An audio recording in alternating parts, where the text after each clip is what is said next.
Bonjour, aujourd'hui c'est le 20 octobre, bienvenue à notre méditation. Je voudrais lire avec vous dans Apocalypse chapitre 3 et verset 10. Parce que tu as gardé la parole de la persévérance en moi, je te garderai aussi à l'heure de la tentation qui va venir sur tout le monde entier pour éprouver les habitants de la terre.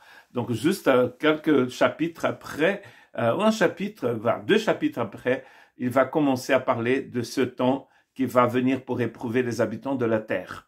Nous avons trois moments ici dans l'Apocalypse. Là d'abord les sceaux, ensuite les trompettes et les tasses de la colère de Dieu. Nous croyons que ces choses qui sont au nombre de 7 parlent d'une plénitude et ne parlent pas que de la fin des temps, parce que rien dans le texte ne dit que cela est pour la fin des temps. Et d'ailleurs, il dit que ça va venir sur tous les habitants de la terre. Ce qui est très intéressant ici, c'est de voir cette persévérance de cette Église. Elle persévère, donc elle est gardée. Donc ça veut dire que quand on ne persévère pas, on n'est pas gardé. La persévérance fait partie de ces qualités chrétiennes qui sont très importantes, persévérance vitale, qui sont vitales pour la foi. Pourquoi? Parce qu'elle va démontrer que nous appartenons vraiment au Christ et que nous avons vraiment le salut et la vie éternelle. Quand nous ne persévérons pas, c'est la preuve même que nous ne connaissions pas le Christ. Et donc on persévère, on est gardé.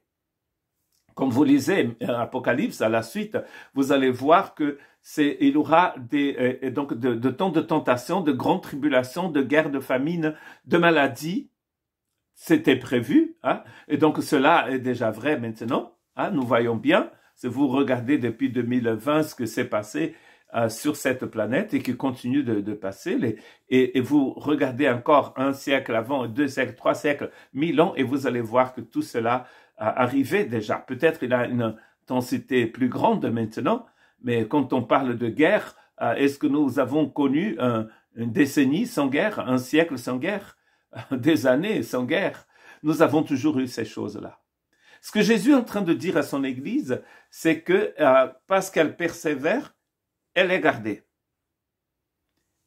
Mais vous voyez, et cela marche aussi pour nous. On persévère, on est gardé. Cela ne veut pas dire que nous n'allons pas mourir. Cela ne veut pas dire que nous n'allons pas être persécutés. Car cette église d'Asie mineure sera aussi persécutée. Le premier siècle de la chrétienté en Asie mineure a produit énormément de martyrs. Polycarpe, par exemple, l'évêque d'Smyrne, va être donc aussi brûlé vivant. Beaucoup d'autres responsables de ces églises en Asie mineure vont être martyrisés. Et beaucoup de monde. Il a l'histoire de cette ville qui a été entièrement brûlée. On disait que dans cette ville, tout le monde déclarait être chrétien. Et donc l'armée de l'Empire est venue et a encerclé la ville et a brûlé la ville avec des hommes, des femmes et des enfants dedans. Tout simplement parce qu'ils étaient disciples du Seigneur. Et donc, quand il dit ici que tu persévères, je te garde, il garde ici de l'heure de la tentation. C'est-à-dire qu'ils seront éprouvés jusqu'au bout, mais ils vont pas, en fait, abandonner la foi, ils vont rester fidèles jusqu'au bout, parce qu'ils sont gardés par le Seigneur. C'est une promesse du Seigneur pour eux. Et cela est vrai pour nous aussi. Quand nous persévérons, nous sommes gardés quand l'heure de la tentation vient pour éprouver les habitants de la terre. Et quand on est éprouvé, nous sommes éprouvés comme l'or et nous allons être purifiés comme l'or. Mais ici, ceux qui ne sont pas en Christ, ils sont éprouvés et vont tomber en fait dans la tentation.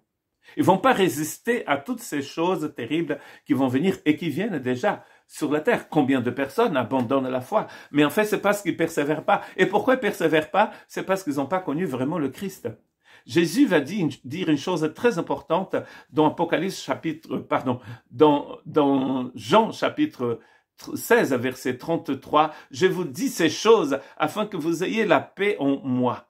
Vous aurez des tribulations dans le monde, mais prenez courage, j'ai vaincu le monde. Et au Brésil, on avait un chant quand j'étais gamin au Brésil, à l'église, et nous chantions à la fin, j'ai vaincu et vous allez vaincre aussi. Or, vous allez vaincre aussi n'est pas dans le texte, n'est pas écrit dans le texte.